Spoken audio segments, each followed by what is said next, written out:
trying to use their credit card as a loaning platform, that's when it gets tricky. And the goal for that is basically just pay it off, at least some of it every single month, and that way it reflects a going down trajectory and not just this, because that looks kind of weird, okay?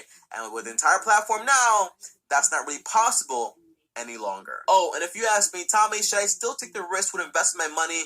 The answer is, hey, it depends on what you're doing.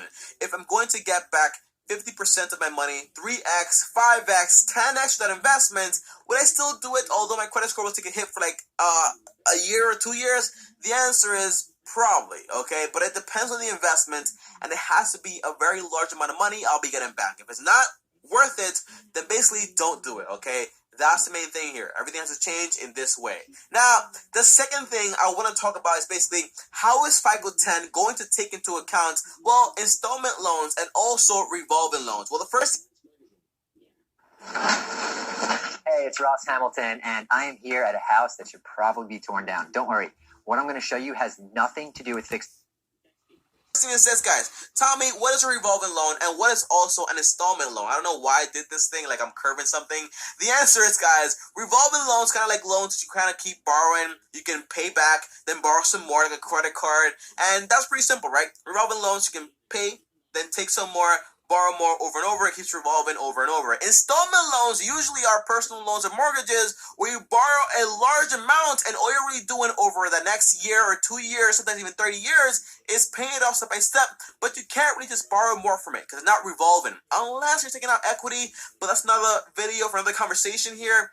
But the point is, guys, okay, Fico 10 is going to take into account your revolving loans a lot more than your installment loans when it comes to your entire credit score calculation. For example, if you have massive credit card debt and it comes to getting back into credit card debt every single month, the answer is that is going to affect your credit score by a lot. Although installment loans like personal loans, mortgages, that won't really matter that much with the balance, but don't get me wrong here, it is still important, so you never want to miss a payment on those because, again, payment history is 35% of your entire credit score, and if you do miss a payment, it is going to hurt you. Even if it's a revolving or an installment loans, it still hurts, okay? So the point is, if you're going to be using your credit card over and over again every single month, just make sure you do this one thing, okay?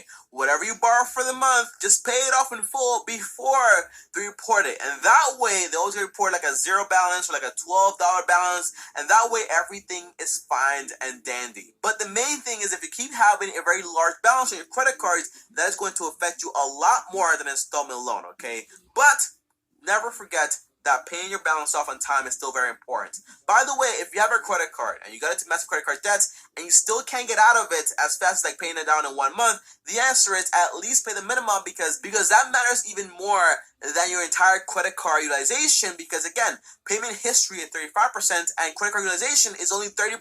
So make sure you at least pay the minimum because in the end, you can fix the balance, but those late payments are going to hurt you for a long time. So make sure always at least pay the minimum if you're already messed up, but keep paying the minimum because at the end of the day, you don't want to have any late payments. And now, number 3, guys, is that, in the end, everything is kind of like the same thing. So if you were being responsible 12 months ago, 24 months ago, borrowing money, paying it off in full, then you're fine to go. It's just the people like me that took major risks that's actually going to take a fall for this. And by the way, guys, okay, your credit score should only take a dip of around 20 points, not like 100 or 200 like the thumbnails they're actually doing out there. But the point is, even I did a thumbnail, okay? But the point is, it really won't take a massive dip like that, okay? Unless you're being crazy with it. But it only should be like 20 points up or 20 points down, and that's about it. No big deal there. But everything is still the same, okay, guys? So the same 5 factors that take into account your credit score and build your credit score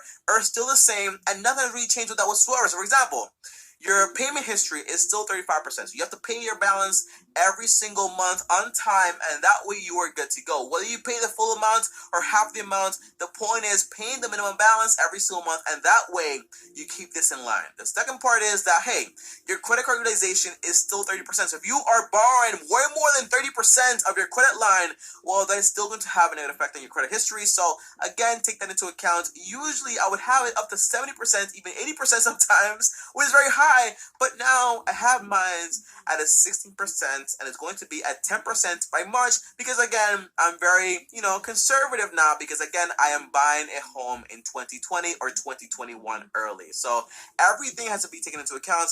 And then when it comes into, for example, looking for the right online broker? E-Trade is the complete package for traders with intuitive tools and specialized support.